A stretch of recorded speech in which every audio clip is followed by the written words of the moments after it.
Two Kinds of Warrior, written by Grungleberry Muncher. The Sahan warrior slumped against the walls of the trench, clutching onto her rifle in fear, as the sounds of combat wore away at her resolve. Her people were a hive species that held a strict caste system, though it was flawed in that members of each caste were indistinguishable aside from their role, which resulted in soldiers with weak chitin, or more likely unprepared for mental horrors of trench warfare. Sue 5826 was one such example, a female of the warrior caste who found herself shaking as she held her weapon close to her chest and tears formed in her eyes. The other Sahar that were scattered along the trench weren't much different. All exhibited signs of graying, a term that referred to the carapace turning colorless, often accompanied by nightmares, blackouts, and outright suicidal tendencies. Sue 5826 hadn't quite reached the graying yet, but the early signs were there, staring into nothingness and frequent nightmares that she had reported to her medical assessor, only to be told that she was exaggerating and sent back on patrol. She hated the trench. She sometimes hoped that they would make a charge across the fields, and she didn't even mind if it would get her killed, if only to be away from this place. Sue 5826, you are relieved and free to return to the resting pod. Ensure your weapon is clean before you begin your rest. The marshal spoke to her. He was a member of the commanding caste, and as such was less than popular with her fellow warriors. They had a tendency to be arrogant and cruel when addressing the lesser castes. Though despite her disdain for the man, he was still allowing her to get some sleep, and no sane life form would argue with that. As the insectoid woman lay down on her bunk, her freshly cleaned rifle at her side, she began to think of a rumor that circulated amongst the other warriors, and making her question its veracity. Supposedly, they were due reinforcements from one of the ally species, one that she had never heard of before, called human. I wonder what it would be like. Prepare for orbital drop, the mechanical voice instructed the human marine, who promptly complied by double-checking his harness and forming his index finger and thumb into a circle to signal his readiness. Disengaging clamps, brace. Falling through space into the planet's atmosphere was a common occurrence within the Marines, though many disapproved of utilizing this maneuver as it was such a high-risk tactic. The chances of being off course or burning up an entry were too high for most. What was less known to those outside the Corps was that an orbital drop was only used by the super heavy warsuits, or guerrilla walkers as their pilots referred to them. Garrick was one such pilot. He also happened to be the one plummeting towards the Sahan homeworld to provide support to their frontline, and would be doing so alone. Computer, keep my vitals on HUD and get me a comms link to Sahan Commander at the drop zone, the human commanded, the interface within the warsuit complying without delay. Before too long, he was able to hear a confused Sahan Commander cast spluttering something about unauthorized use of secure channel, but he was promptly cut off. You have one friendly guerrilla inbound to your location. Just ensure your boys don't shoot at me, okay? Just what does...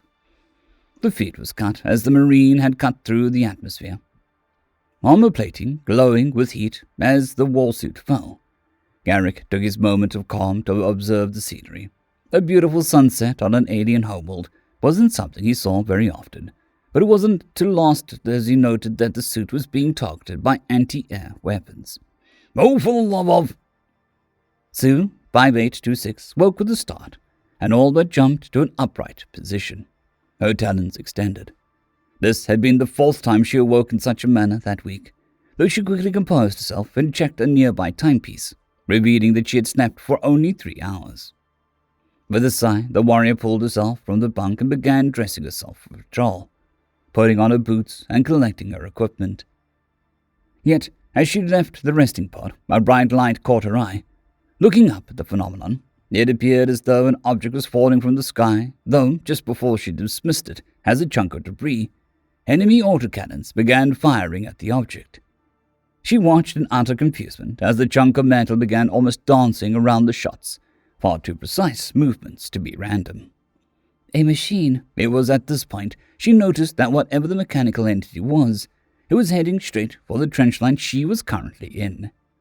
Looking around, however, the commander was nowhere to be seen, and as such, she had no choice but to maintain a position or face the punishment for abandoning her post.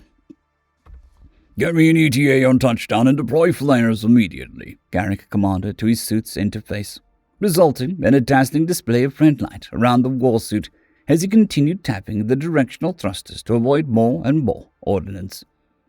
The estimated touchdown would be in 60 seconds. 59 seconds. 58, he quickly interrupted the mechanical voice. "Just put a counter up on the HUD, smart ass." The information was added to the increasingly cluttered display, his vitals showing a significantly increased heart rate, but nothing he was concerned about. That was until yet another target lock flashed on his screen. "Deploy the secondary flares." There was a mighty crash as the machine landed just outside the Sahan trench. Sui dared to peek her head out to watch as it began slowly marching towards the enemy line. A hail of gunfire answered the mechanical biped's approach. Munitions of 100 different kinds were hurled at the giant, with not a single shot hindering its progress.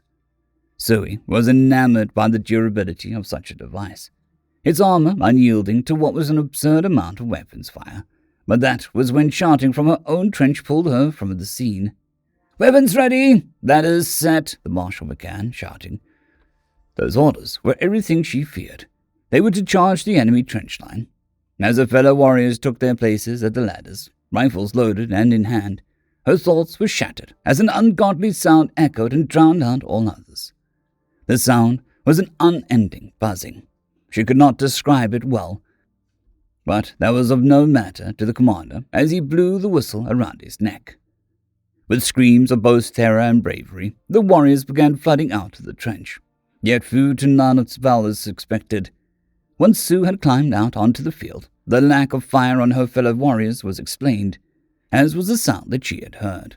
The machine had reached the enemy trench and began firing a strange rotary gun into the enemy forces.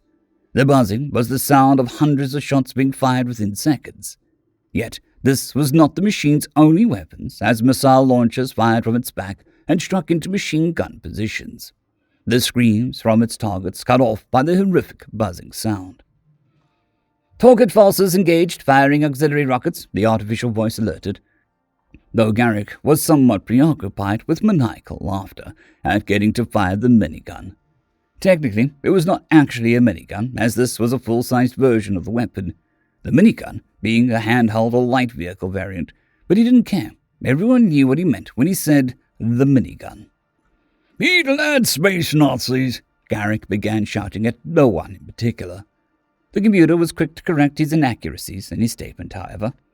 "That ammunition has not been utilized for centuries. The target may have ideals aligned to the National Socialist Party of the early 20th century. They are not, in fact, space Nazis." Garrick just ignored the computer as he continued gunning down the aliens. He did find it somewhat entertaining that the computer made the distinction despite Torcott being a war crime speedrun, and as far as the Marine was concerned, that made them fair game to insult at the very least. "Human war machine, disengage and we'll send the warrior cast to clear the trench." The Sahan commander had reopened communications with the warsuit, but didn't seem to realize he was addressing a person. "Negative, Bogey.